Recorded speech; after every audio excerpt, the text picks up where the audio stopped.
25 Desember tidak ada ibadah di tempat ini. Kita semua akan bergabung bersama-sama dengan saudara seiman dan KBRI di sana merayakan Natal. Amin. Oke, hari ini saya mau menyampaikan pesan Natal dengan judul Oh Come Let Us Adore Him. Mari kita buka Injil Matius pasal 2 ayat 1 dan 2.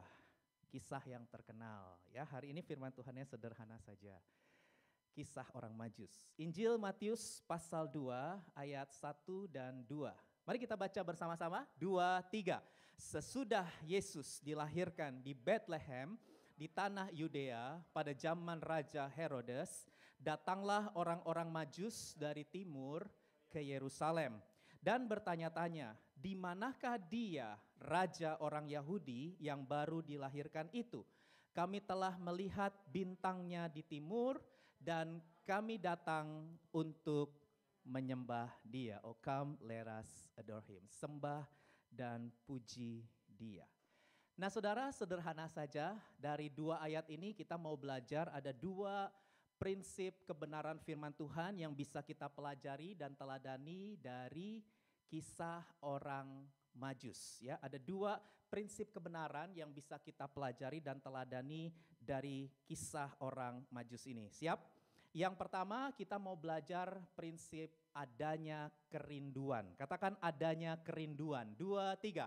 Adanya kerinduan, ya, kerinduan yang benar. Kerinduan yang benar. Saya bacakan sekali lagi Matius 2 ayat 1. Sesudah Yesus dilahirkan di Bethlehem di tanah Yudea pada zaman Raja Herodes, ini dia.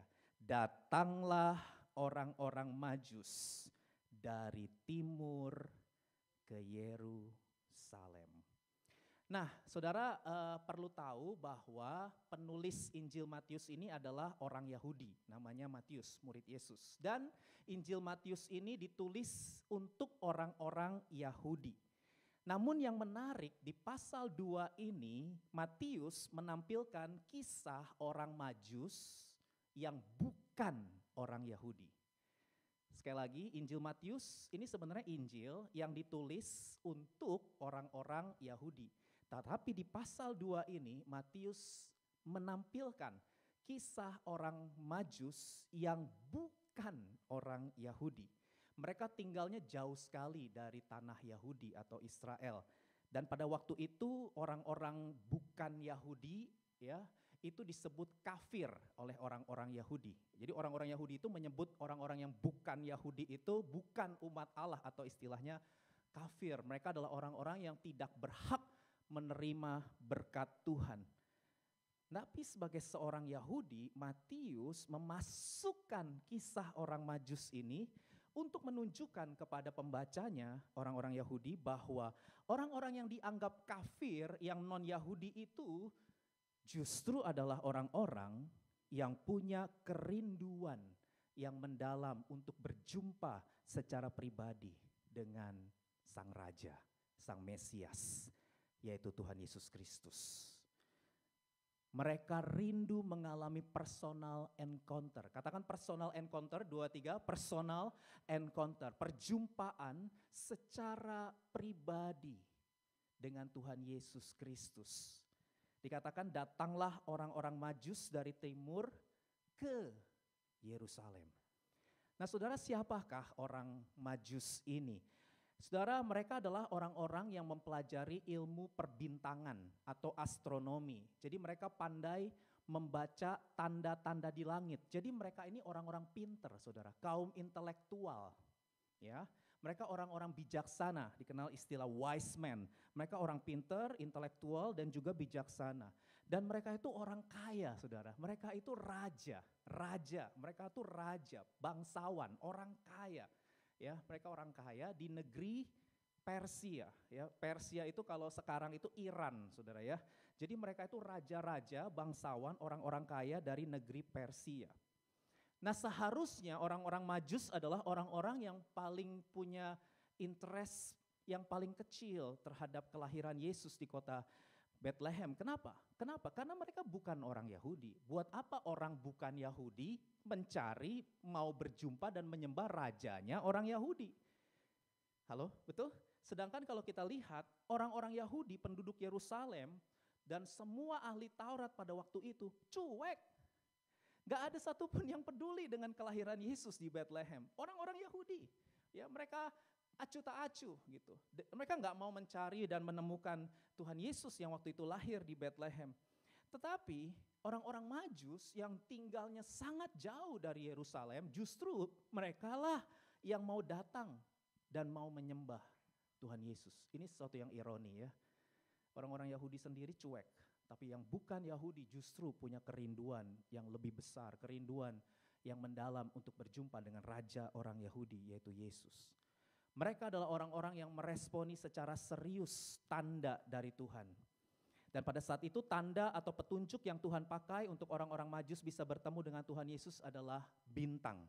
Jadi mereka melihat bintang karena mereka belajar astronomi, mereka tahu ketika ada bintang bercahaya itu, bintangnya Tuhan di timur itu tandanya raja orang Yahudi lahir. Dan mereka mau datang karena mereka punya kerinduan.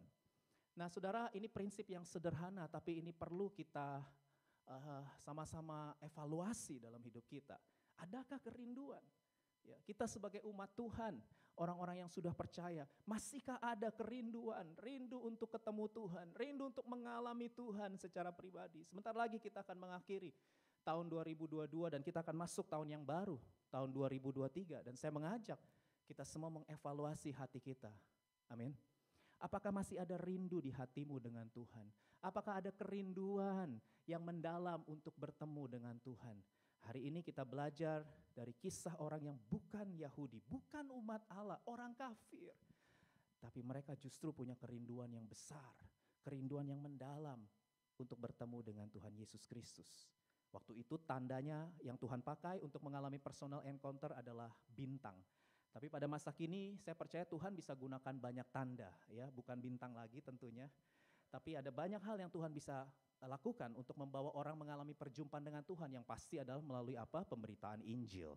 Ya, orang bisa ketemu Tuhan Yesus, terima Yesus sebagai Tuhan dan Juru Selamat secara pribadi itu karena ada yang memberitakan. Karena ada yang memberi kesaksian, menjadi saksi Tuhan. Ya, kita semua bisa menerima Yesus sebagai Tuhan dan Juru Selamat. Saya percaya kebanyakan dari kita karena ada orang lain yang memberitakan Yesus. Ya, meskipun mungkin saudara lahir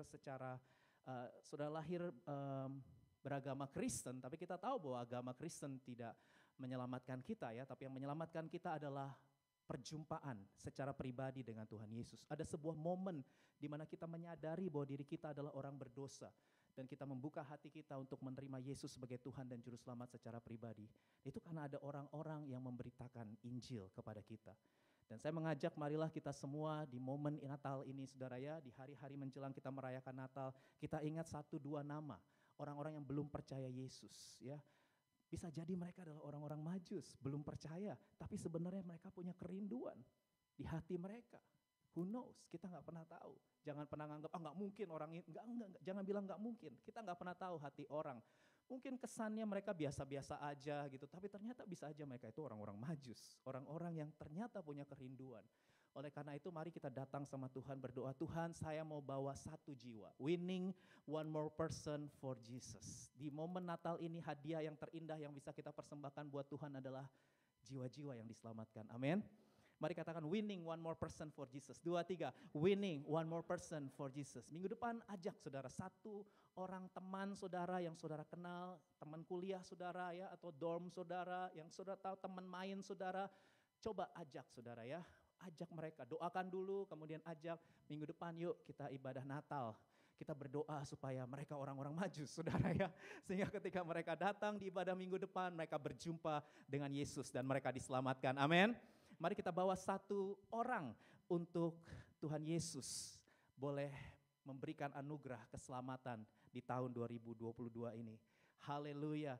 Nah saudara dikasih Tuhan, setelah kita berjumpa dengan Yesus, kita terima Tuhan Yesus, kita tetap harus mengalami yang namanya personal encounter. Halo? Iya, personal encounter adalah sebuah pengalaman yang harus kita alami lagi dan lagi. Karena personal encounter itu adalah momen di mana kita mengalami perubahan di hati kita. Kalau hari-hari ini saudara mulai merasa kerohanian saudara udah mulai redup ya, kayak lampu Natal tuh on off ya. Tanya sama kanan kiri, kamu rohaninya on off gak? Itu kan lampu Natal tuh on off ya. Ya, kita semua orang-orang yang rapuh ya, saudara. Saya pendeta, saya juga kadang-kadang on off, saudara. Nggak selalu on fire. Nggak apa-apa, makanya saya katakan personal encounter itu adalah sebuah pengalaman yang harus kita alami lagi dan lagi ya, nggak cuma sekali. Nggak cuma, oh saya udah dibaptis kok Dedi, saya udah terima Tuhan Yesus, cukup, saya nggak perlu ngalamin personal encounter lagi, oh enggak. Ya, kita harus terus ngalamin personal encounter supaya roh kita menyala-nyala sampai Yesus datang. Amin. Supaya hati kita terus berkobar-kobar, berapi-api sampai Tuhan Yesus datang. Jangan biarkan pelita kita padam. Amin.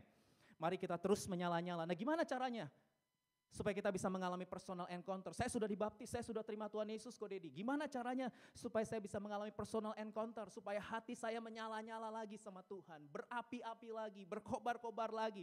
Ada banyak cara yang Tuhan bisa gunakan. Yang pertama, melalui saat teduh saudara. Ketika sudah baca firman Tuhan, Tuhan bisa bicara di situ. Ketika sudah merenungkan firman, ada ayat-ayat yang akan Tuhan munculkan, yang akan membuat hati saudara menyala-nyala. Makanya baca dan renungkan firman Tuhan setiap hari. Amin.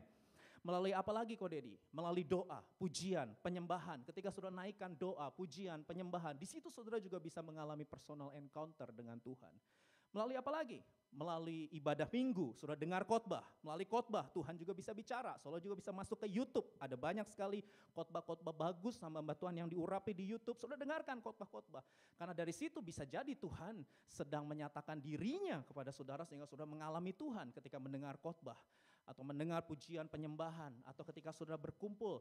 Kalau di BIC Korea ini nama komunitas sel kita adalah KUL, Community of Love ya. Saudara, ketika kita berkumpul bersama-sama, kita melihat Tuhan bekerja secara unik dari setiap orang yang cerita. Nggak banyak saudara di KUL kita, mungkin 5-6 orang, mereka cerita pengalaman-pengalaman kejatuhan mereka, kegagalan mereka ya. Mereka juga menceritakan pengalaman mereka mengalami banyak anugerah dari Tuhan, pertolongan Tuhan, perlindungan Tuhan ya. Suka duka dilalui bersama dengan Tuhan. Kesaksian-kesaksian itu juga bisa membuat roh kita menyala-nyala saudara. Kesaksian dari orang lain, pengalaman-pengalaman dari orang lain yang mereka ceritakan di KUL. Karena di KUL itu saling cerita satu sama lain saudara ya, bukan khotbah seperti ini. Kalau ini kan satu arah ya. Tapi kalau di KUL melalui Zoom ya, kita semua bercerita, kita semua sharing ya. Ada orang yang menjadi fasilitator, memberi pertanyaan untuk kita menjawab dan sharing, curhat, pengalaman pribadi, membagikan pokok doa. Dari kesaksian-kesaksian itu kita juga bisa mengalami Tuhan. Makanya jangan jauhkan diri dari komunitas rohani. Bilang sama kanan kiri, ayo ikut KUL. Amin. Saudara yang belum ikut KUL, ayo hari ini saudara bisa hampiri para gembala KUL, boleh angkat tangan. Ini ada Thalia, angkat tangan ya, ada Kevin, ada Evan ya, 1, 2, 3 ya, ada Ive tuh di belakang ya. Jadi ada 4 orang yang saudara bisa datangin, yang belum ikut KUL, langsung aja datangin Thalia, Ive, Kevin, atau Evan ya, atau Hana ya, sebentar lagi juga akan buka KUL ya. Ya, Hana akan segera buka KUL ya, amin, haleluya. Ya, dan satu lagi tuh KUL dari saudara-saudara kita yang di Indonesia, tapi mereka meskipun udah di Indonesia, udah punya gereja lokal di Indonesia, tapi masih tetap pengen kumpul tiap Rabu ya, ya sudah. Jadi akhirnya ada KUL namanya Bulguindo ya, saudara, itu KUL dari saudara-saudara kita yang ada di Indonesia yang tetap ingin berkomunitas. Karena mereka sadar bahwa komunitas itu menolong. Ya, komunitas itu bisa meneguhkan, menguatkan hati mereka yang udah mau putus asa, yang udah mau menyerah, ya udah bete gitu dengan hidup. Tapi ketika mendengar kesaksian, ketika mendengar cerita-cerita dari orang lain, mereka akhirnya kembali semangat, punya pengharapan lagi ya. Mereka dibangun lagi imannya. Itu mengalami personal encounter saudara melalui komunitas. Karena memang Tuhan desain kita untuk tidak hidup sendirian. Tidak baik kalau manusia itu seorang diri saja. Itu bukan hanya untuk pernikahan saudara ya. Tapi maksudnya kita semua didesain untuk hidup berkomunitas. Karena Allah kita adalah komunitas. Allah Bapa, Anak, Roh Kudus adalah komunitas yang sempurna. Dan kita semua diciptakan segambar dan serupa dengan Allah. Itu sebabnya kita harus juga hidup dalam komunitas. Supaya kita mengalami pertumbuhan rohani yang sehat, yang kuat, dan terus melayani Tuhan. Amin. Biarlah roh kita menyala-nyala dan terus melayani Tuhan. Apalagi personal encounter, retreat. Makanya tiap tahun BIC ada retreat. Karena retreat juga sebuah momen untuk orang-orang yang udah lemes, yang udah redup, yang udah padam gitu ya. Ngalamin Tuhan, ada banyak kesaksian ya dari retreat yang kemarin kita adakan, orang-orang yang males-malesan, yang udah jauh dari Tuhan, yang sebenarnya males ogah gitu untuk bersekutu dengan Tuhan, tapi nggak tahu gimana Tuhan tarik mereka untuk ikut. Ya padahal udah nggak mau gitu ya, tapi bisa aja dengan cara Tuhan dia ikut, dan di sana mereka orang-orang ini mengalami jamahan Tuhan yang kuat ya. Di sana biasanya kita lepas dah sudah ya, mau nangis, mau berteriak, kita mengekspresikan semua. Di sana kita mengalami pemulihan, kita mengalami kelepasan ya. Retreat, revival meeting, camp ya, KKR, celebration seperti minggu depan, ibadah Natal, itu juga jadi sebuah momen yang bisa membawa kita mengalami personal encounter, perjumpaan dengan Tuhan. Makanya saudara jangan pernah berhenti untuk datang sama Tuhan. Sekalipun kondisimu sedang tidak baik, tidak apa-apa. Datanglah sama Tuhan dalam segala kondisi karena Dia terima kita apa adanya. Amin. Jangan menjauhkan diri dari persekutuan, pertemuan-pertemuan ibadah kita. Karena itu bisa dipakai menjadi bintang ya untuk kita mengalami perjumpaan dengan Tuhan. Bagaimana dengan yang lain? Saya pikir ada banyak hal, gak cuma yang saya sebut ya, karena Tuhan itu dimensinya sangat luas. Bisa juga orang ngalamin Tuhan ketika mereka mengalami rasa sakit, ya ada orang yang mengalami masalah, mengalami penderitaan, mengalami kegagalan, penolakan, kehilangan. Justru di momen-momen sakit seperti itu pun Tuhan hadir, memulihkan, menyembuhkan. Dan akhirnya mereka ngalamin personal encounter, dari sakit penyakit yang disembuhkan, dari rasa sedih, kegagalan, penolakan, ya kesendirian. Momen-momen seperti itu pun saya yakin Tuhan bisa pakai, amin. Kita nggak hanya membatasi Tuhan bekerja dengan cara yang ini, tidak. Tuhan bisa bekerja dengan cara yang itu. Tuhan bisa bekerja dari A sampai Z. Ya, kita nggak bisa merumuskan Tuhan seperti ini, karena Tuhan itu melampaui akal kita. Dia melampaui segala yang ada dalam pikiran kita. Itu sebabnya buka hati saudara, kalaupun sehari ini sudah lagi mengalami masalah, sudah lagi ngalamin kegagalan, sudah lagi ngalamin rasa sakit, jangan menyerah saudara, karena itu bisa dipakai Tuhan untuk saudara mengalami perjumpaan dengan Tuhan, amin. Meskipun di Korea ini saudara juga mungkin mengalami loneliness, kesepian, itu pun bisa dipakai Tuhan. Ada banyak kesaksian dari jemaat-jemaat BIC yang sudah kembali ke Indonesia, bahwa mereka ketemu Tuhan di Korea. Di Indonesia mereka hari Minggu ke gereja, tapi biasa-biasa aja ya, mereka nggak benar-benar ngalamin Tuhan. Tapi ketika mereka ada di Korea, jauh dari keluarga, mereka mengalami suffering, mereka mengalami proses yang tidak mudah, ya saudara ya, dan di situ mereka masuk gereja lokal, mereka masuk BIC, masuk Community of Love, ikut dalam pelayanan. Padahal tadinya di Indonesia nggak pernah. Lalu mereka mulai ikut aktif dalam aktif dalam pelayanan. Ada banyak sekali kesaksian dari tahun 2013 sampai tahun 2022 ini saudara ya. Orang-orang yang for good kan saya sebelum doakan kan selalu saya minta kesaksian, sudah dengar tuh kesaksian-kesaksiannya saudara ya. Banyak sekali mereka mengalami Tuhan justru di negeri Korea ini, di negara yang jauh dari keluarga saudara. Kenapa? Karena di momen-momen mereka sepi, di momen-momen mereka merasa sedih, ya, di momen-momen mereka merasa susah sekali dengan adaptasi, belum lagi pressure dari dosen, pressure dari tuntutan studi, pressure dari teman-teman. Mereka ngalamin banyak hal yang gak enak, tapi justru di situ mereka ketemu Tuhan Yesus, ya. Mereka memberi diri mereka untuk melayani Tuhan, ya, mempersembahkan hidup mereka kepada Tuhan. Dan saya berdoa, terus doakan supaya ketika mereka kembali ke Indonesia pun mereka boleh tetap on fire. Amin. Saya berdoa setiap saudara hari ini mengalami perjumpaan dengan Tuhan. Amin. Mari milikilah kerinduan yang besar, kerinduan yang mendalam seperti yang dimiliki oleh orang Majus. Yang terakhir, haleluya. Prinsip yang kedua saudara yang bisa kita pelajari dari orang Majus adalah adanya penyembahan yang benar. Katakan adanya penyembahan yang benar. 2, 3. Adanya penyembahan yang benar. Matius 2 ayat 2b. Tadi dikatakan kami telah melihat bintangnya di timur. Dan kami datang untuk come, let us adore Him. Oh, come, let us adore Him. Oh, come, let us adore Him, Christ the Lord. Amin. Kami datang untuk menyembah Dia, Yesus, Raja di atas segala raja. Saya ulangi saudara, orang-orang Majus ini raja. Mereka itu bangsawan, mereka itu orang kaya, mereka itu juga orang pinter, kaum intelektual saudara. Tapi mereka nggak sombong.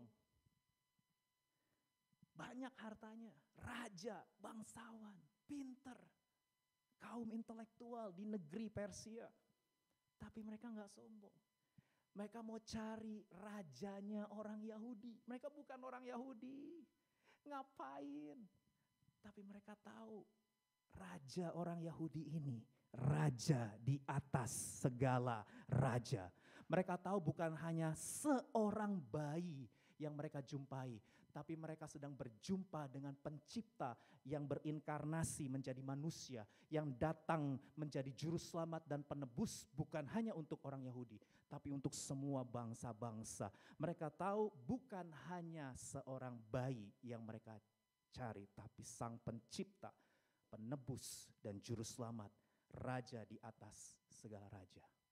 Itu sebabnya kalau saudara perhatikan, mereka mau datang kepada Tuhan Yesus dengan penyembahan yang mendalam. Dan penyembahan mereka itu bukan sekedar ritual atau seremonial keagamaan, tetapi penyembahan mereka itu ada sebuah bukti, ada tindakan yang konkret yang bisa dilihat oleh mata. Paling tidak ada 3, saya akan tunjukkan. Ada 3 bukti yang ditunjukkan oleh orang-orang Majus ini bahwa mereka bukan jadikan penyembahan itu hanya sekedar basa-basi. Mereka enggak basa-basi. Yang pertama, buktinya, tindakan konkret yang bisa dilihat secara jelas kalau mereka menyembah dengan benar adalah ketika bertemu Yesus, mereka sujud, menyembah. Jadi secara fisik saudara, mereka memperlihatkan penyembahan mereka. Ya saya nggak berkata kalau saudara di gereja lagi nyanyi, saudara semua harus, meskipun ada lagu apa tuh kan, sujud di altarnya, nggak ada yang sujud kan? Kuba, semua tetap berdiri. Padahal itu lagunya apa? Sujud di altarnya ya. Jangan merasa bersalah saudara, saya juga nggak sujud kok ya. Tapi maksud saya nggak minta saudara untuk setiap kali nyanyi, saudara harus sujud menyembah seperti ini, nggak harus ya, nggak harus begitu. Tapi maksud saya orang Majus ketika mereka menyembah Tuhan Yesus, itu mereka tunjukin ya, mereka sujud menyembah kepada Tuhan Yesus saudara ya. Artinya secara fisik mereka menunjukkan ekspresi penyembahan mereka. Makanya saudara, itu salah satu ya saya sebut salah satu ya, bukan satu-satunya karena masih ada 2 bukti lagi. Bukti yang pertama, sikap fisik itu mengekspresikan hatimu. Saya ulangi, gerakan tubuhmu, sikap fisik itu mencerminkan apa yang ada di hatimu. Kalau engkau sungguh mencintai Tuhan, menghormati Tuhan, engkau pasti nggak akan biasa-biasa saja ketika menyembah. Ya, ada sebuah ekspresi ya yang Alkitab ajarkan juga, angkat tangan itu diajarkan oleh Alkitab, tepuk tangan itu diajarkan oleh Alkitab, ya sujud itu diajarkan oleh Alkitab. Jadi apa yang kita lakukan ini semua ada di Alkitab. Halo? Ya, mereka mengekspresikan pujian penyembahan mereka dengan cara-cara yang ekspresif. Angkat tangan, tepuk tangan, sorak-sorai, ya, termasuk sujud, berlutut, itu semua sikap fisik dan itu salah satu bukti nyata kalau kita serius menghormati Tuhan, kita serius mengasihi Tuhan, kita serius dengan Tuhan. Ya, itu sebabnya saya berdoa supaya Jemaat BIC Korea di tahun 2023 kita lebih ekspresif dalam pujian penyembahan. Amin. Ya, kita lebih bergairah lagi, kita lebih bersemangat lagi saudara ya. Bukan karena disuruh oleh song leader atau pendeta untuk angkat tangan, tapi saudara tanpa disuruh pun. Karena saudara tahu Tuhan maha besar, Tuhan maha dahsyat, Dia raja di atas segala raja. Itu sebabnya Dia layak menerima yang terbaik dari sikap fisik kita. Roma 12 ayat 1 bilang apa? Persembahkan tubuh. Tubuh itu apa? Ya ini tubuh, sesuatu yang bisa dilihat. Ya, bukan persembahkan roh, bukan. Tapi persembahkan tubuh. Ya, roh nggak bisa dilihat, tubuh bisa dilihat. Orang bisa lihat sikap kita, ya. Orang bisa lihat sikap kita ketika kita angkat tepuk tangan, ya. Itu sesuatu yang bisa dilihat, ya. Itu yang dilakukan oleh orang-orang Majus. Sikap fisik menunjukkan penyembahan kita kepada Yesus. Yang kedua, saudara, orang-orang Majus ini memberi waktu yang berkualitas kepada Tuhan. Orang-orang Majus ini memberikan waktu. Yang pertama tadi sikap fisik, yang kedua waktu. Katakan waktu yang berkualitas. 2, 3. Waktu yang berkualitas. Karena saudara, ketika saya coba cari tahu perjalanan orang Majus, saudara silakan cari tahu sendiri di Google ya, saudara, banyak sekali narasi-narasi yang menjelaskan bahwa perjalanan mereka, ingat ini 2000 tahun yang lalu, ini zaman kuno, belum ada pesawat terbang, belum ada mobil, ya, belum ada motor, belum ada kendaraan alat transportasi yang cepat, yang mudah seperti kita sekarang ini. Apalagi MRT, subway, Cihancol nggak ada saudara ya, nggak ada kereta cepat. KTX, ITX belum ada waktu itu. Saudara, jadi perjalanan mereka dari Persia menuju ke Yerusalem dan akhirnya ke Bethlehem itu bukan 1-2 hari. Bukan 1-2 minggu, bahkan bukan 1-2 bulan. Ada yang tahu? Perjalanan orang Majus dari negeri Persia ketika mereka lihat bintang yang bersinar itu, lalu mereka mengikuti jalannya bintang bersinar itu dengan menggunakan kendaraan umum waktu itu adalah onta, saudara, yang jalannya jalannya onta sangat lambat ya, sangat pelan saudara ya. Dan itu mereka lakukan, bayangkan pengorbanannya saudara, berapa lama tahu? 2 tahun, lama banget. Makanya ketika ketemu Yesus dikatakan mereka menjumpai anak. Ya, nih. Matius pasal 2 ayat 11. Ya, yang pertama tadi apa? Sikap fisik. Ketika mereka melihat anak. Jadi Yesus sudah bukan baby lagi, tapi Yesus sudah umur 2 tahun. Ya, udah jadi anak. Bentar lagi ya. Reno sekarang 16 bulan. Ya, bulan Juli dia 2 tahun. Jadi orang Majus itu berjumpa bukan dengan bayi lagi, tapi dia berjumpa dengan anak. Yesus sudah berusia 2 tahun, saudara. Karena perjalanannya lama dan mereka, ini tadi ya, yang secara fisik, sujud menyembah dia. Lalu yang, mereka sujud menyembah dia. Dalam perjalanan waktu 2 tahun mereka tempuh, di sana kita bisa belajar ada pengorbanan, ada komitmen yang kuat untuk bertemu. 2 tahun itu lama sekali, saudara. Kalau saya jadi orang Majus hampir saya mungkin menyerah saudara ya. Karena lama itu 2 tahun pakai unta. Ya aduh, soalnya saya orangnya gak sabaran. Pengennya semua cepat gitu ya. Ya orang-orang kita juga ada di budaya yang semuanya serba instan, pengennya semua serba cepat ya. Kita juga makannya pengennya juga lebih enak yang apa? Yang instan gitu ya. Tapi yang instan itu gak sehat, bilang kanan kiri. Yang instan itu gak sehat, bilang kanan kiri. Ya. Jadi saudara yang maunya semua serba instan itu nggak sehat ya. Pacaran instan ya, baru kenal 1-2 bulan nikah gitu. Enak aja saudara ya. Waduh, saudara nggak bisa instan begitu. Baru 1-2 kali ketemu langsung jadian. Baru 1-2 hari ketemu ya langsung ditembak, langsung jadian, langsung terima gitu ya. Lalu bulan depan langsung menikah. Waduh, saudara, itu yang instan begitu pasti nggak berkualitas, nggak akan tahan lama, saudara. Ya itu lebih cenderung nafsu, karena yang namanya cinta butuh kesabaran. Haleluya. Cinta itu butuh penguasaan diri. Haleluya. Amin. Cinta perlu self control, ya. Iya, ya. Jangan buru-buru, bilang sama kanan kiri, jangan buru-buru. Ya. Santai aja ya. Saudara harus banyak mengenal ya, kalau ada orang deketin ya. Jangan mau langsung dipegang tangannya, enak aja ya. Baru ketemu langsung mau dipegang tangannya. Wah, itu hati-hati itu. Itu yang model-model begitu lebih cenderung nafsu itu, ya bukan cinta. Kalau cinta itu menghargai, menghormati, ya cinta itu sopan, kasih itu sopan. Ya, kasih itu menghargai, menghormati, nggak sembarangan gitu ya. Hati-hati saudara ya. Kita ada sebuah bangsa-bangsa seluruh dunia, saya pikir ya. Kita sekarang sedang menghadapi challenge ya, tantangan ya.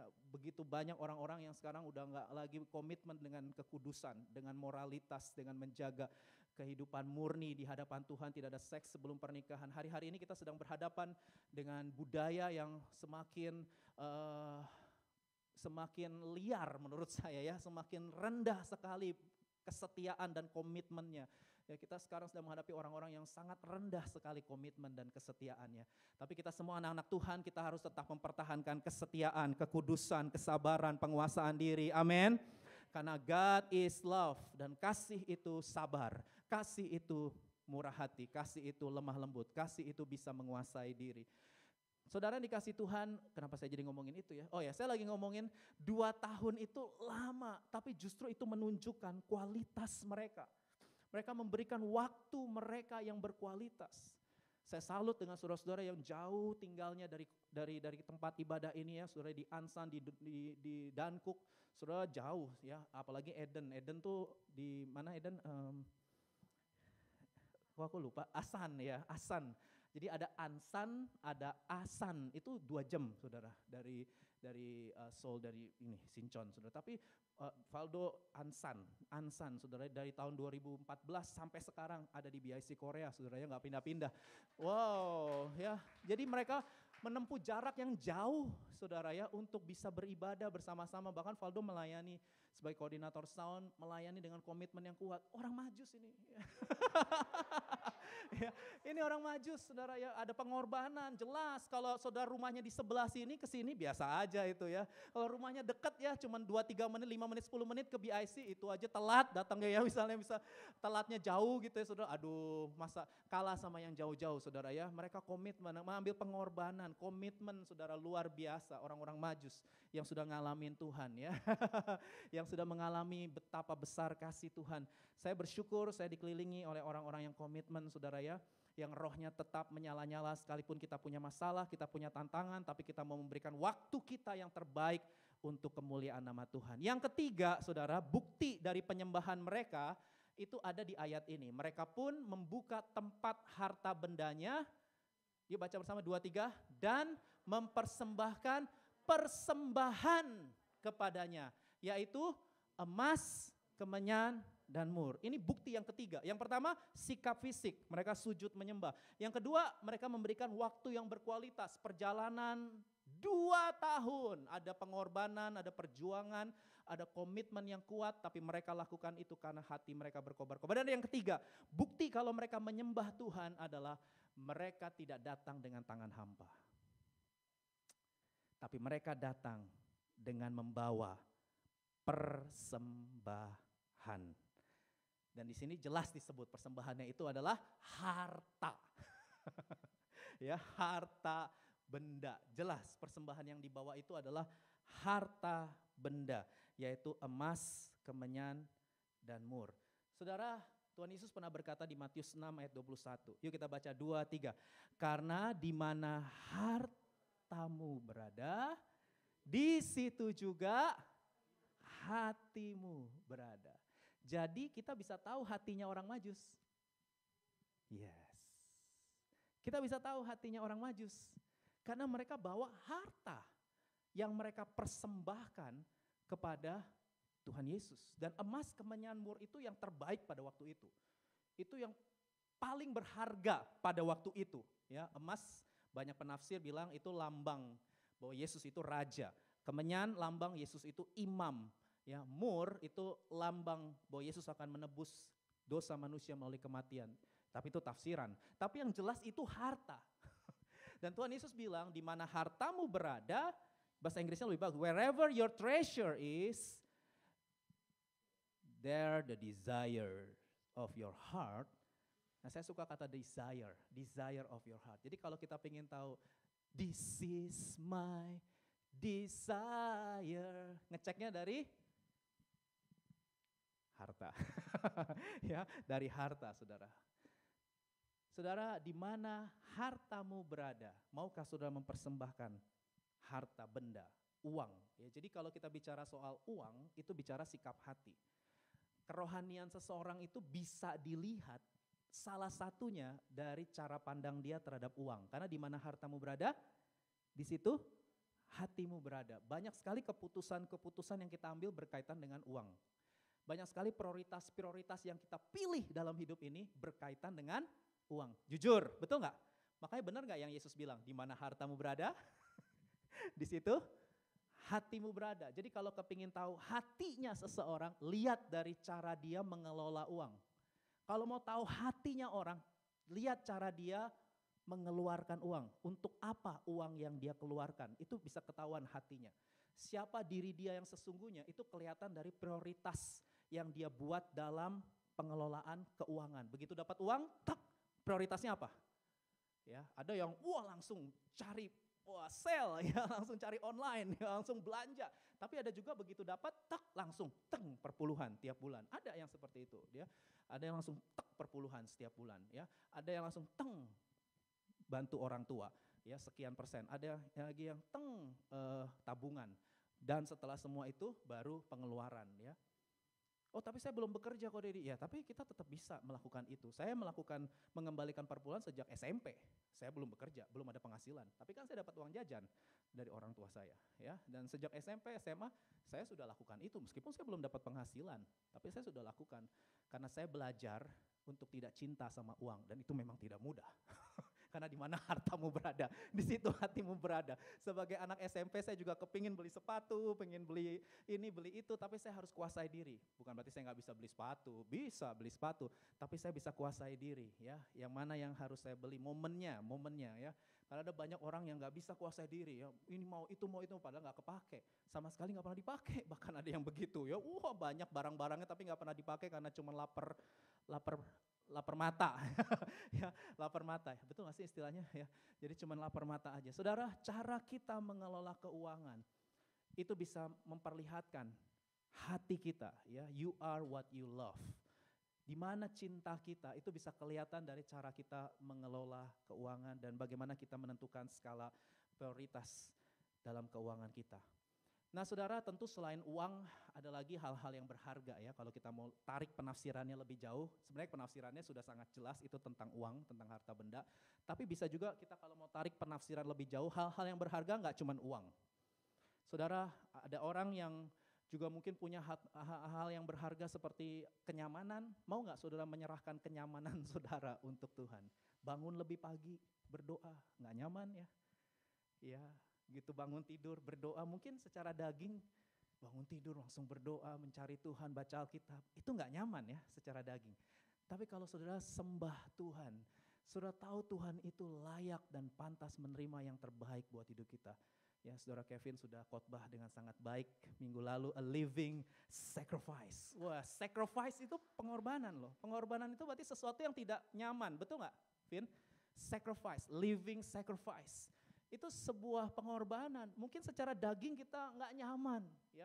Tapi kita mau lakukan karena cinta kita lebih kuat dari kedagingan kita. Amin. Ya, cintaku sama Tuhan lebih kuat daripada keinginan dagingku. Saudara, itu juga bisa menjadi hal yang berharga yang saudara bisa persembahkan. Mungkin nanti resolusi di tahun 2023 yang nggak pernah selesai baca Alkitab. Ayo, 2023 kita semua sama-sama baca Alkitab selesai dari Kejadian sampai Wahyu. Amin. Ya, yang amin sedikit, ya. Kalau saudara merasa susah, gabunglah sama komunitas. Jadi rame-rame gitu, lebih seru. Ya, rame-rame bacanya. 1 hari 3 pasal, maka saudara akan selesaikan Kejadian sampai Wahyu. Dan saya berdoa nggak cuma sekedar baca, tapi diskusilah dengan orang-orang di komunitas. Ya, apa yang kamu dapat dari 3 pasal itu? Coba saling diskusi. Saya pikir ini bisa menjadi perencanaan ke depan juga nanti tahun depan 2023 supaya semua jemaat BIC boleh bisa merenungkan firman Tuhan secara utuh dari kitab Kejadian sampai Wahyu. Memang tidak nyaman, tapi kita mau persembahkan, ya. Kenyamanan adalah hal yang berharga, tapi demi Yesus aku mau persembahkan yang paling berharga, kenyamananku buat Tuhan. Mungkin bukan kenyamanan, mungkin ada yang lain, ada yang waktu. Tadi kita udah belajar ya tentang waktu. Saudara mau spend waktu sekarang, ada banyak orang, aduh nggak punya waktu. Bukan nggak punya waktu, semua punya waktu 1 hari 24 jam, ya. Kalau ada orang bilang, aduh nggak punya waktu untuk aduh nggak punya waktu untuk ibadah, itu bukan berarti dia nggak punya waktu, tapi itu artinya dia tidak memprioritaskan itu sebagai yang utama. Karena kalau kita memprioritaskan sesuatu yang utama, pasti selalu ada waktu, ya. Selalu ada waktu kalau itu prioritas kita, ya. Tapi kalau itu memang bukan prioritas kita, kita selalu nggak punya waktu. Jadi sebenarnya bukan gak ada waktu, tapi memang itu bukan prioritas. Saya berdoa supaya kita punya manajemen waktu yang lebih baik. Amin. Ya, kita cerdas secara dalam studi, saudara cerdas, saudara berhasil tentunya, yes. Tapi tentunya saudara juga mau punya keseimbangan, bukan hanya hebat dalam studi, tapi juga saudara menjadi anak yang menghormati orang tua, saudara menjadi teman yang baik untuk orang-orang di sekitarmu, dan juga saudara menjadi orang-orang yang lebih dalam lagi mengasihi Tuhan dan sesama. Amin. Mari kita ambil perencanaan di tahun yang akan datang. Nanti kita akan banyak diskusikan itu sebelum kita menutup tahun 2022 dan memasuki tahun 2023. Saya kasih bocoran ya. Tahun 2023 itu Bapak Rohani kita sudah dapat temanya, saudara ya. Tema untuk tahun 2023 apa? Para gembalaku? Tahun dari nggak ikut MDPJ ya. Ya, jadi Pak Niko sudah menyampaikan tahun 2023 itu adalah tahun untuk kita bangkit dan menjadi pemenang ya. It's time to rise up and be victorious ya. Tahun kita untuk bangkit dan jadi pemenang. Katakan bangkit dan jadi pemenang. 2, 3. Bangkit dan jadi pemenang ya. Itulah tahun 2023. Dan nanti kita akan sama-sama merenungkan tema tersebut sepanjang 12 bulan. Dan saya percaya biarlah hidup kita ada tantangan, ada kesulitan, tapi kita semua keluar sebagai pemenang, bahkan lebih dari pemenang. Amin. Nah saudara, yang terakhir, yang menarik, ini menjadi tema dari Natal konferensi KWI itu, Konferensi Wali Gereja Indonesia Katolik dan juga PGI, Persekutuan Gereja-Gereja Indonesia Protestan.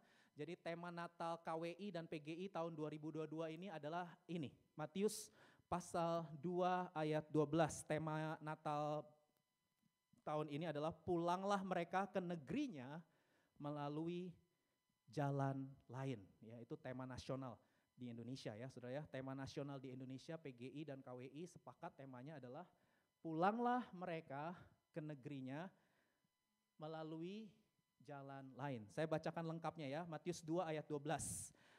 Yuk kita baca lengkap yuk, 2, 3. Dan karena diperingatkan dalam mimpi supaya jangan kembali kepada Herodes, maka pulanglah orang-orang Majus ke negerinya di Persia melalui jalan lain. Saudara, dari ayat ini kita bisa belajar adanya pimpinan dan perlindungan Tuhan yang dinyatakan kepada orang-orang Majus yang memiliki kerinduan dan penyembahan yang benar kepada Tuhan. Tuhan lihat hati orang-orang Majus ini, dia punya kerinduan, dia punya penyembahan yang benar. Itu sebabnya ada campur tangan supranatural yang menyelamatkan orang-orang Majus dari bahaya kematian. Karena kalau mereka kembali ke Herodes, Herodes akan bunuh mereka. Dan Tuhan tahu Herodes ini bahaya, saudara ya. Herodes ini raja yang sangat bahaya. Kita tahu Herodes itu raja yang insecure-nya tinggi banget ya, ketika dia dengar orang-orang Majus datang ke Yerusalem nanya mengenai sang Mesias, sang raja orang Yahudi dilahirkan. Herodes marah ya, Alkitab bilang terganggulah hatinya ketika mendengar ada raja lain selain dia. Jadi insecure banget ini si Herodes, saudara ya. Dia sangat takut sekali tersaingi. Ya, dia nggak mau ada yang lain selain dia. Dia maunya dia yang jadi pusat, raja satu-satunya. Jadi dia nggak mau ada saingan. Makanya ketika dia tahu ada raja lain, Herodes langsung memerintahkan, kalau sudah baca Matius 2 ayat 16, untuk bunuh semua anak di bawah usia 2 tahun. Wah, jadi ternyata di momen Natal itu nggak cuma sorak-sorai, saudara. Tapi di momen Natal itu ada tangisan, ada air mata. Karena semua anak di bawah usia 2 tahun itu dibunuh. Ya saudara ya, makanya waktu itu malaikat Tuhan menghampiri Yusuf, Maria dan bayi Yesus untuk ke Mesir. Menyingkir ke Mesir. Karena terjadi pembantaian saudara di tanah Yahudi.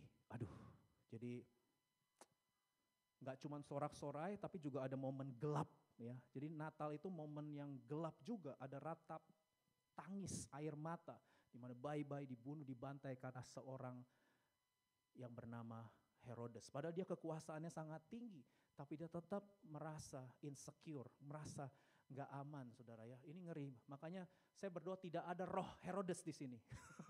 Ya, spirit Herodes itu adalah spirit yang selalu menolak Yesus sebagai raja dalam hidupnya ya. Ketika dia tahu ada Yesus raja di atas segala raja, langsung spiritnya itu menolak, langsung marah gitu ya. Langsung marah. Saya berdoa kita semua gak ada yang marah. Ketika kita mendengar firman Tuhan, ketika kita mendengar berita kebenaran, kita mau berkata yes. Terjadilah padaku sesuai dengan kehendak-Mu. Amin. Ya, saya berdoa nggak ada yang marah ya ketika mendengar firman. Makanya saudara, mari kita jaga hati kita supaya spirit Herodes ini nggak ada di hati kita. Sehingga apapun yang firman Tuhan katakan, kita mau berkata, iya Tuhan, aku mau taat, aku mau lakukan firman-Mu. Dalam nama Yesus, ya, biarlah kita semua boleh mengalami perkenanan Tuhan. Sama seperti orang-orang Majus ini saudara ya. Mereka akhirnya dipimpin Tuhan melalui jalan lain. Bukan ketemu Herodes, tapi mereka dipimpin ke jalan yang lain. Dan mereka mau taat saudara. Ini bukan sesuatu yang mudah juga loh. Mereka keluar dari zona nyaman. Mereka kan tahu jalannya udah ini. Tapi tiba-tiba Tuhan bilang, no, kamu harus ke jalan lain. Itu berarti out of the box. Ya, keluar dari comfort zone. Keluar dari hal-hal yang rutin, hal-hal yang biasa. Dan itu bisa terjadi juga dalam hidup kita. Bisa terjadi interupsi-interupsi dalam kehidupan kita yang mungkin mengganggu kenyamanan kita, saudara ya. Mengganggu kenyamanan itu kan sesuatu yang udah melekat ya. Udah sesuatu yang udah enak gitu loh. Tapi mungkin Tuhan nanti akan bicara kepada setiap saudara untuk ayo keluar dari zona nyaman ya. Mungkin akan ada interupsi-interupsi di tahun 2023 yang saudara alami. Dan rasanya gak menyenangkan, mengganggu kenyamanan saudara, tapi itu ternyata mendatangkan kebaikan. Karena meskipun tidak nyaman, orang Majus selamat sampai ke negeri mereka. Kalau mereka masuk ketemu Herodes, mereka mati saudara. Kalau mereka ikuti terus kenyamanan, mereka ketemu Herodes, gak mau ngikutin Tuhan, mereka mati saudara. Tapi karena mereka mau keluar dari zona nyaman, Tuhan bilang melalui malaikatnya, kamu ke jalan lain, jangan jalan yang sama. Gak nyaman Tuhan, gak nyaman Tuhan. Tapi karena engkau yang bilang, aku mau nurut, aku keikut jalan lain. Akhirnya mereka selamat. Saya berdoa semua kita selamat sampai ke tujuan Tuhan. Amin. Ada tujuan Tuhan dalam hidup kita masing-masing. Ada Persia yang harus kita capai dalam hidup ini di tahun yang akan datang saudara. Dan untuk bisa selamat kita harus ngikut pimpinan Tuhan. Amin. Dan Tuhan akan melindungi kita. Tuhan akan menjagai kita. Tahun 2023 semua kalangan kalau sudah baca media sosial semua bilang gelap. Ya 2023 lebih susah dari 2022. Saudara silakan baca semua media sosial sudah, semua para ahli komentator semua sudah memberikan pendapat itu gelap, tahun yang lebih susah, krisis lebih berat ya, segala sesuatunya lebih tidak mudah di tahun yang. Saya ngomong gini bukan mau nakut-nakutin, tapi supaya kita jadi orang-orang yang cerdas dalam mengelola segala sesuatu. Amin. Saudara harus cerdas bahwa ke depan tantangannya lebih berat, saudara. Ke depan lebih banyak ketidakpastian, ke depan lebih banyak perubahan.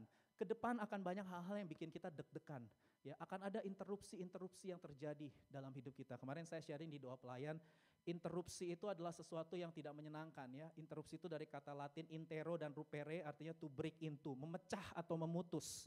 Sesuatu yang memecah apa yang sudah kita rencanakan, memutus apa yang sudah kita pikirkan, kita rangkai dan kita susun. Itu bisa terjadi saudara dalam kehidupan kita di tahun yang akan datang. Tapi saudara gak perlu takut, karena ada tangan Tuhan yang akan melindungi, menjaga, menguatkan, meneguhkan saudara sehingga saudara tetap selamat sampai tujuan. Amin. Ya sebentar sebelum saya berdoa, saya mau cerita bahwa kami juga mengalami interupsi dalam liburan. Seharusnya tanggal 4 Desember kami sudah pulang. Ya, Enggak ada perencanaan untuk pulang tanggal 9 Desember saudara ya. Jadi kami udah susun, udah bikin planning ya nanti sekian hari di Cibubur rumah orang tua saya, sekian hari di Pangandaran, sekian hari di Bandung, kemudian sekian hari di Singapura. Jadi kita sudah punya planning bakal ke Singapura karena cici saya dan keluarganya sudah jadi warga negara di sana dan mereka bilang nanti Dedi kamu 3 hari di Singapura ya, nanti makannya di sini. Udah di planning, semua di planning. Nanti kamu akan makan di sini, kamu akan kami ajak main di sini. Wah kita udah happy banget. Udah disusun 3 hari itu nanti makannya di mana, ketemu siapa, main di mana. Wah pokoknya perencanaannya top. Dan kita semua happy ya. Wah udah bikin susun rencana semua udah asik dah liburan kali ini ya. Ya ternyata di Pangandaran terjadi Reno demam 38 sampai 39. Ya nggak pernah terjadi panas tinggi di sana, nggak ada dokter anak saudara. Jadi kita cukup panik ya, nggak mau makan, nggak mau minum. Waduh, ya kita udah ngeri dan itu 2-3 hari kita harus ke Bandung ya dan akhirnya kita ke Bandung dan di Bandung kondisinya juga nggak. Jadi di Bandung kita juga sedih. Jadi liburan di Bandung tapi sedih. Ya karena nih anak nggak mau makan, nggak mau minum, panasnya tinggi. Akhirnya hari Minggu tanggal 27 kalau nggak salah ya kita bawa ke IGD. Nggak pernah ke IGD saudara ya, di rumah sakit Limajati kalau nggak salah di Bandung. Kita ke IGD saudara, karena dokter anak semua tutup kan hari Minggu. Kita ke IGD, ada dokter dicek darahnya, dia bilang DB. harus opnam sekarang juga. Waduh, kita sudah perencanaannya habis dari Bandung, kita mau ke Cibubur ya, hari Senin ke rumah orang tua saya. Opnam ya, saya bilang, Dok boleh nggak besok opnamnya ya, karena besok kami sudah planning udah beli tiket kereta api ya ke Cibubur gitu ya. Oke, besok ya, benar ya, besok kamu harus opnam. Oke gitu. Dan puji Tuhan, cici saya sama suaminya langsung dari Cibubur jemput kita ke Bandung ya. Mereka berkorban, langsung jemput supaya si Dede maksudnya bisa langsung diselamatkan gitu. Karena dokternya bilang bahaya, harus diopnam, kalau nggak nanti nggak ada cairan masuk, jadi harus diinfus. Dia nangis terus, rewel terus. Cici saya jemput langsung 1:30 pagi kami sampai di Cibubur. Dan kami pikir nggak mau ke IGD lagi, tunggu aja sampai jam 8 pagi supaya ketemu dokter anak ya. Ini kan kemarin dokter IGD, dokter anak gitu saudara ya. Akhirnya jam 8 pagi kita ketemu dokter anak, dicek lagi darahnya ya, dan puji Tuhan dokter anak bilang, ini DB ringan atau virus ringan, enggak usah diopnam. Haleluya ya. Tapi saudara, ketika itu kita pulang ke rumah, Susan COVID positif saudara ya. Aduh, kejadian ya, dan kita harus memisahkan diri. Dan besoknya dia kondisinya sudah membaik ya, dia tes negatif saudara. Tapi saya positif. Ya, saya positif.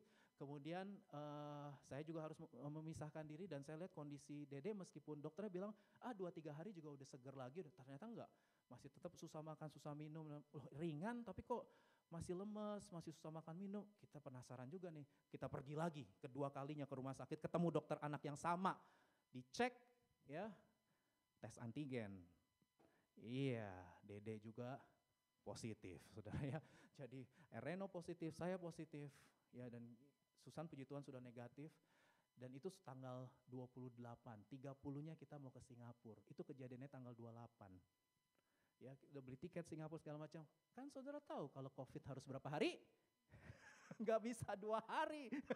Ya, gak bisa 2 hari saudara. Jadi kita harus batalin ya perencanaan kita yang di Singapura itu. Kita gak jadi ke Singapura karena kan harus dirawat. Mama saya juga kena, papa saya juga kena ya, positif semua. Padahal papa saya udah sangat sudah menurun sekali fisiknya, tapi puji Tuhan di setengah suasana yang enggak nyaman ya, itu mengganggu kenyamanan kami semua. Tapi saya berdoa terus, Tuhan tolong proteksi, perlindungan Tuhan, dan akhirnya mulai saya sehat ya, mulai Reno juga mulai sehat, kita semua tes lagi akhirnya negatif, mama saya tes negatif, tinggal papa saya kemarin pas saya tinggal sih masih, tapi 2-3 hari dia juga udah pasti negatif juga ya saudara ya. Dan artinya bubar jalan, kita nggak jadi ke Singapura dan kita akhirnya lanjutkan, jadi nggak pulang tanggal 4 Desember. Jadinya cici saya yang dari Singapura datang ke Cibubur, minta ketemu tanggal 7, jadinya kami akhirnya pulang tanggal 8 supaya bisa ketemu dengan cici saya yang di Singapura. Ya, itu interupsi, nyaman nggak? Nggak nyaman saudara, itu sesuatu yang tidak nyaman buat kami. Tapi saya belajar bahwa segala sesuatu mendatangkan kebaikan, amin. Jadi lebih akrab ya, Reno setelah sehat tambah semangat makannya, makan yang banyak, minumnya. Wah saudara, dia tambah sehat, tambah kuat, banyak senyum. Sebelumnya nggak begitu, lebih dekat sama engkong dan emaknya ya. Tadinya kan mungkin kalau misalnya kita ke Singapura kan jadi nggak terlalu lama waktunya. Akhirnya Tuhan kasih, jadi papa mama saya juga bilang, aduh seneng. Ya mereka jadi seneng juga meskipun kita COVID. Tapi mereka seneng karena bisa ketemu cucu lebih lama, bisa ngelihat. Jadi lebih akrab, segala sesuatu mendatangkan kebaikan saudara, amin. Ya, jadi ada hal-hal yang mungkin tidak kita harapkan, tidak kita inginkan, tapi itu terjadi. Iya, tapi percayalah bahwa God is in control. Allah turut bekerja dalam segala sesuatu untuk mendatangkan kebaikan. Amin. Pokoknya kalau saudara ada di dalam Kristus, semuanya pasti baik-baik saja. Bilang sama kanan kiri, kalau kamu di dalam Kristus, semuanya baik-baik saja. Amin. Yes, mari kita bangkit berdiri. Haleluya. Lebih dalam lagi ku rindu Kau Tuhan, lebih dari segala yang ada, lebih dalam lagi ku cinta Kau Yesus, ku mengasihi. Sekali lagi, lebih dalam, lebih dalam lagi ku rindu Kau Tuhan, lebih dari segala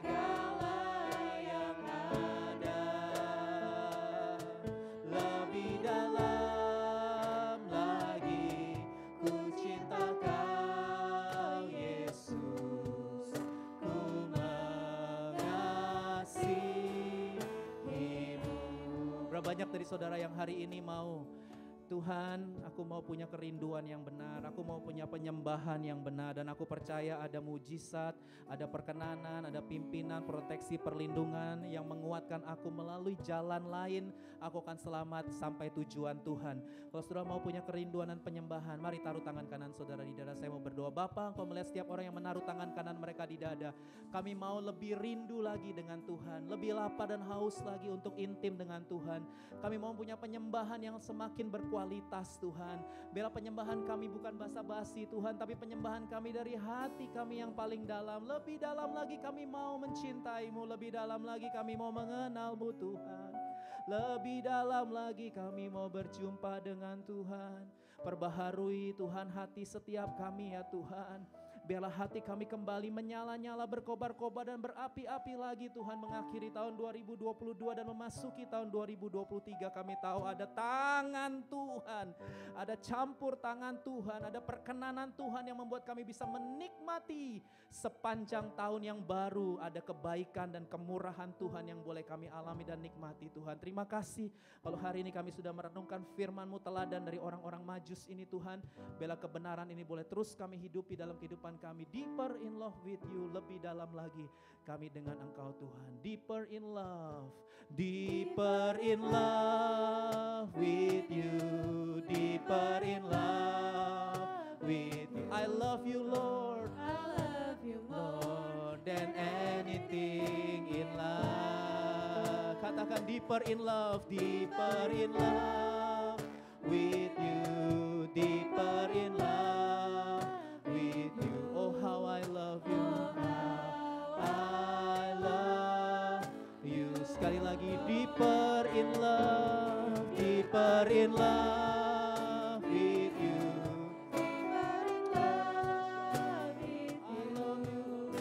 I love you more than anything in life. Deeper in love with you, deeper in love with you. Oh how I love you Lord, I love you. Oh how I love you Lord, I love you. Oh how I love you Lord. Terima kasih untuk ibadah di hari ini, dan sebentar kami pulang, kami rindu terima berkat dari Tuhan. Mari buka hati, tengadahkan kedua belah tangan saudara, dan terimalah berkat dari Tuhan kita yang setia.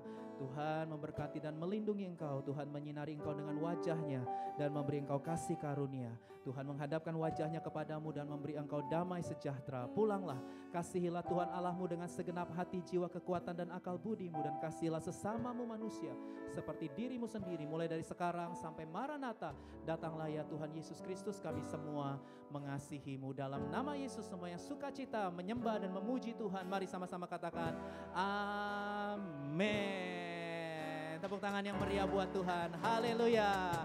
Happy Sunday, keep winning. Silakan duduk saudara dikasih Tuhan.